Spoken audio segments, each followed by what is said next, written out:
Kung gusto niyo pumasok sa pagmamanok is wag yung sa pagsusugal.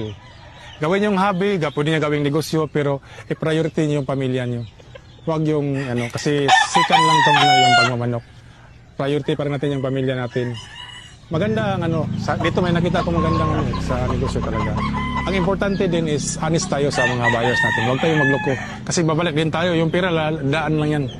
Dapat honest tayo. At saka always humble lang tayo.